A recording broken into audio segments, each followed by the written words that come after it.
Hi, I'm Teresa.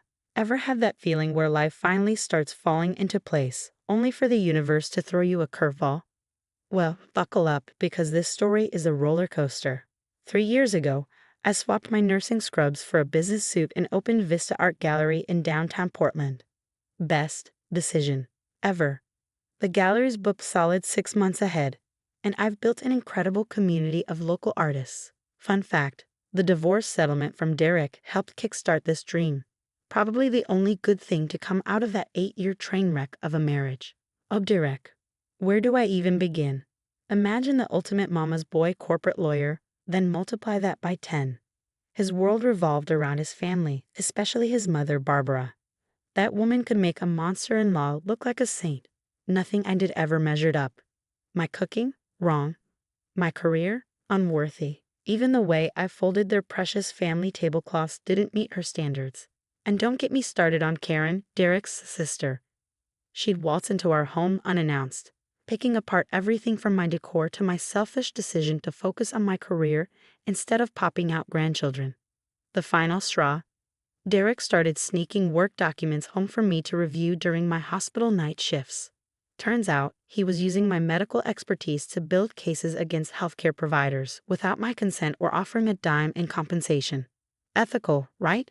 When I confronted him, he had the nerve to say, "But we're family and family helps each other." Yeah, no. The divorce was a battlefield. Derek and his family pulled every trick in the book to make me look like the bad guy. They even sent Martha, Derek's new wife, to my gallery pretending to be a potential buyer just to dig up dirt. Poor thing. She looked so uncomfortable. I almost felt sorry for her. Almost. Now she's living my old life, probably folding those tablecloths just the way Barbara likes. I thought I was finally free of them. The gallery's thriving, I've got amazing friends, and I'm dipping my toes into dating again. Life was good. Was. It's 11:30 p.m., and I'm in my home office, putting the finishing touches on proposals for next month's featured artists, when I hear it. A loud, frantic pounding on my front door.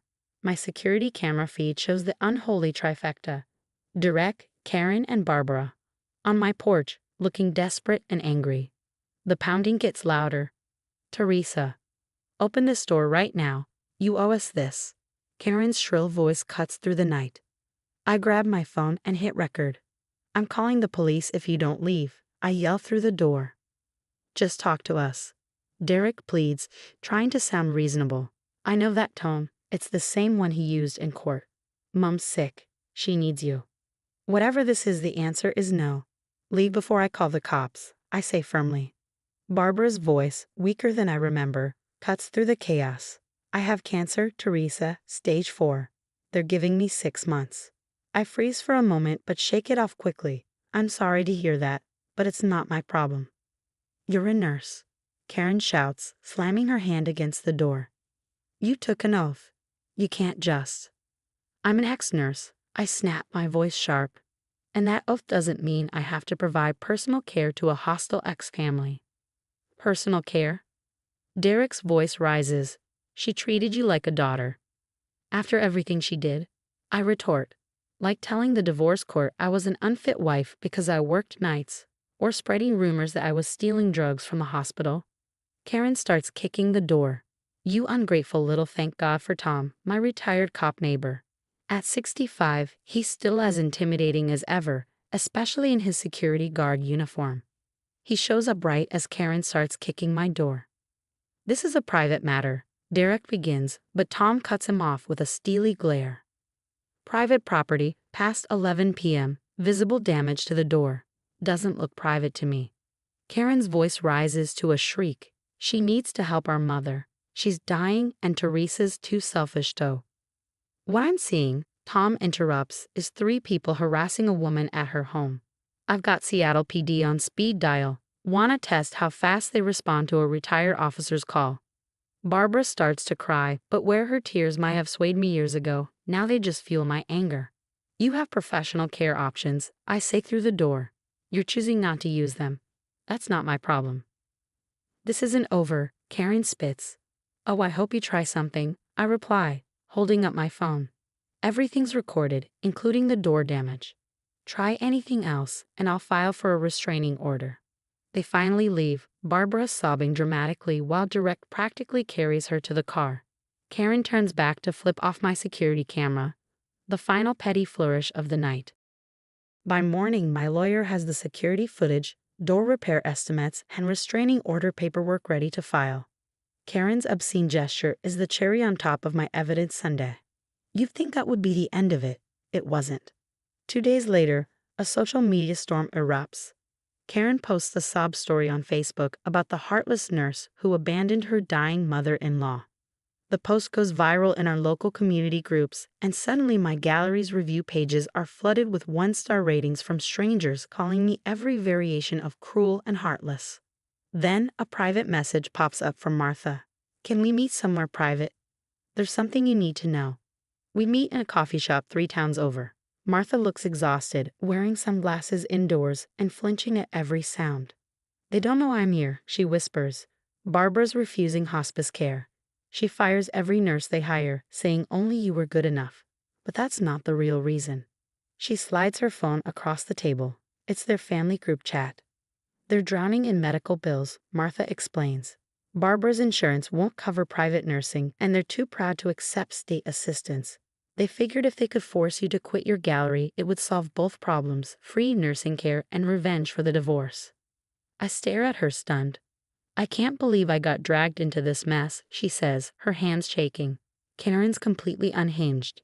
Yesterday, she screamed at me for even suggesting a nursing home.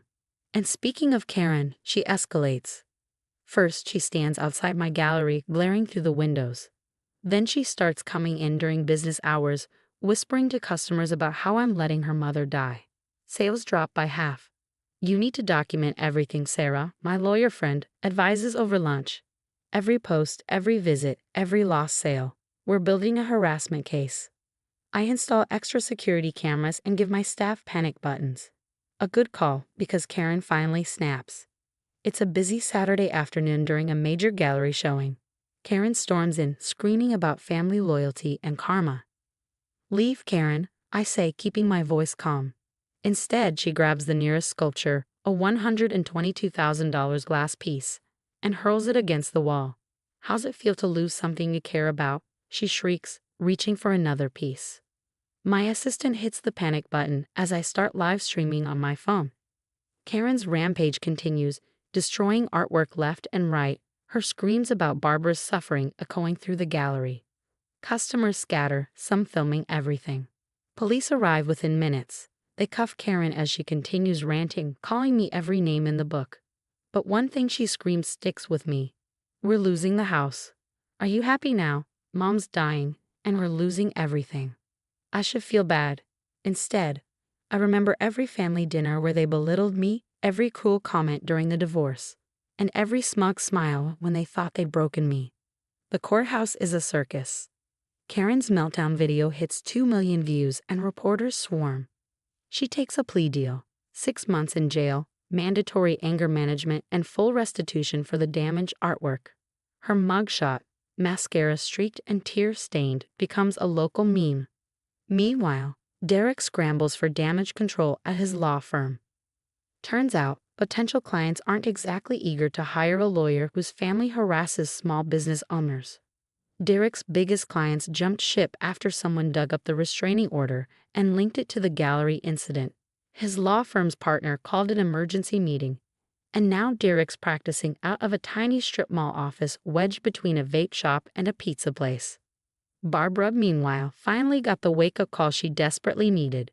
After she showed up at Karen's sentencing and caused a scene, screaming about family loyalty, the judge ordered a psychiatric evaluation. Turns out, a toxic mix of grief, control issues, and prescription pain meds was clouding her judgment. She's now in a very nice hospice facility, the kind her insurance would have covered months ago if she hadn't been so obsessed with making me her personal nurse. She keeps asking the staff if they fold sheets with hospital corners. Martha says during one of our monthly coffee meetups. By the way, Martha's filing for divorce. I actually saw her thank someone yesterday, she adds. Seems the real care Barbara needed wasn't medical, it was learning how to let go. As for the gallery, it's thriving. After the truth came out, the local community rallied around me. Artists donated pieces for a special exhibition focused on overcoming adversity, with proceeds going to domestic violence shelters. The waiting list for exhibition space is now over a year long. Tom stops by regularly to check on security, often bringing his famous sourdough bread. "Your ex's family did you a favor," he says one day, grinning. "Nothing sells art like a viral video of someone trying to destroy it." He's right. The pieces Karen didn't manage to break have tripled in value. The artists even updated their certificates of authenticity to include "Survived the Gallery Rampage of 2024. Talk about turning lemons into lemonade. I ran to Derek at the grocery store last week. He looked tired, defeated. Mom's asking for you," he said quietly. But for her, I took my time picking out oranges, unbothered. The hospice has my number if there's a true medical emergency. Otherwise, we're done here. He started to say something else, probably about family obligations or forgiveness. Maybe both. I didn't care. I walked away. The old Teresa might have felt guilty. She might have caved. But I'm not her anymore. Sometimes people mistake kindness for weakness. They push and push, expecting you to break, and act shocked when you stand your ground. Well, this ground, my life, my business, my boundaries, it's all mine now. No amount of guilt-tripping, harassment, or flying glass sculptures will change that. What would you have done if someone destroyed $122,000 worth of artwork in your gallery? Would you press charges like I did or show mercy since it's family? Would Barbara's cancer diagnosis affect your decision? Let me know your thoughts in the comments below. Some of you might think I was too harsh, while others might say I didn't go far enough. After all, they manipulated my medical background, harassed me, and destroyed my business property when I refused to cave. If you enjoyed this story of standing up against toxic family dynamics, don't forget to like this video and subscribe for more real-life drama stories.